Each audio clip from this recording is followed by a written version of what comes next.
Hello दोस्तों, video देखने से पहले हमारे चैनल को सब्सक्राइब करें और बेल आइकन को दबाएं। आज की इस वीडियो में हम जानेंगे upcoming act girls age for marriage 21 years के बारे में।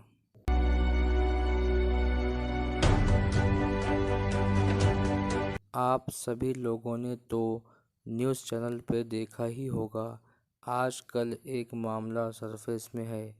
वो मामला है गर्ल्स की शादी 21 साल में होनी चाहिए या नहीं होनी चाहिए। 2022 में गर्ल्स की मैरिज को लेकर बहुत सारे बदलाव होने वाले हैं, जिसमें एक बड़ा बदलाव होने वाला है। वो बदलाव है गर्ल्स की मैरिज 21 साल। इस पे अब सरकार ने भी मोहर लगा दी है। अब गर्ल्स की शादी की उम्र 21 साल हो जाएगी, यानी कानूनी रूप से किसी भी गर्ल्स की शादी करना है तो उसकी एज कम से कम 21 साल होनी चाहिए। और बॉयज़ लड़के की भी उम्र 21 साल होनी चाहिए। जब भी कोई लॉ बनना होता है, पहले उस बिल पे कैबिनेट मोहर लगाता है, उसके बाद वो लॉ लोकसभा में जाता है, फिर वो राज्यसभा में जाता है। राज्यसभा में मोहर लगाने के बाद राष्ट्रपति महोदय के पास जाता है। उस पे राष्ट्रपति के सिग्नेचर होते हैं।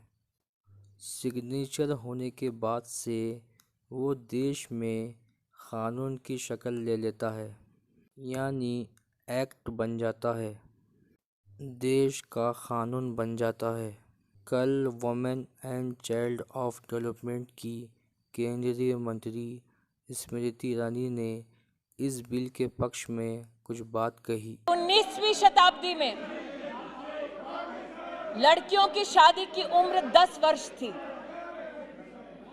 1940 तक शादी की आयु को 12 से 14 किया गया। 78 में 15 साल तक की लड़कियों का ब्याह कर दिया गया। आज पहली बार इस अमेंडमेंट के माध्यम से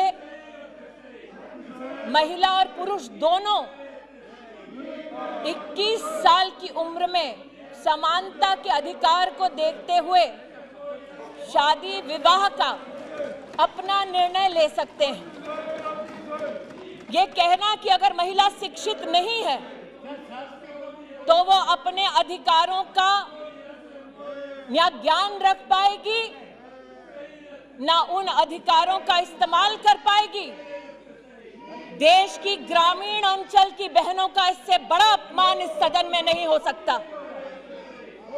आज इस सदन के सम्मुख मैं ये कहना चाहूंगी कि 2015 से लेकर 2020 तक हमारे देश में बाल विवाह रोकने की संख्या 20 लाख विवाह रोके गए हैं, ऐसे रिसर्च हमको बतलाती है। NFHS 5 का डेटा बतलाता है कि 15 साल से 18 साल की उम्र में स्मृति ईरानी के इस दलील से विपक्ष का कोई भी सांसद सहमत होता नजर नहीं आया और उन्होंने भी अपनी दलीलें पेश की। The prohibition of child marriage amendment bill 2021 लाया गया। सर, हम एक सलाह देना चाहते हैं सरकार को कि हड़बड़ी में बहुत सारी चीज गड़बड़ी होते हैं। सर, हिंदुस्तान में इस मुद्दे को लेकर काफी चर्चा हो रहे हैं और इसके साथ साथ ये सरकार अब तक ना किसी स्टेक होल्डर से बातचीत की, ना कोई स्टेट से कंसल्ट किए हैं, लेकिन जल्दबाजी में ये अचानक ये सप्लीमेंट्री लिस्ट में ये बिल को लाया गया। सर, एक के बाद एक ये बिल सरकार क्यों ऐसा इस तरीके से लाते हैं, ये देखकर मुझे ताज्जुब होते हैं। ये सरकार की नापाक इरादे साफ हो जाते हैं। सर, हमारा मांग है ये बिल स्टैंडिंग कमेटी में तुरंत रेफर किया जाए। ये हमारा मांग है, ये बिल स्टैंडिंग कमेटी में तुरंत रेफर किया जाए। This is against right to freedom of under Article 19 an 18-year-old can choose a prime minister, can have a live-in relationship, can have a sexual relation under POSCO Act, but you are denying them right to marriage. What have you done for the 18-year-old? The women labor participant force in India is lower than Somalia. Your Beti Bachao, Beti Padhao, 89% funds were used by Narendra Modi for his publicity. This is a retrogressive step. This should be taken back. This is against the 18-year-old. Thank you, sir. Sir, there are people who support this bill, and there is a lot of opposition to this bill also. The government, except for the women's reservation bill, it doesn't believe in consulting with anybody.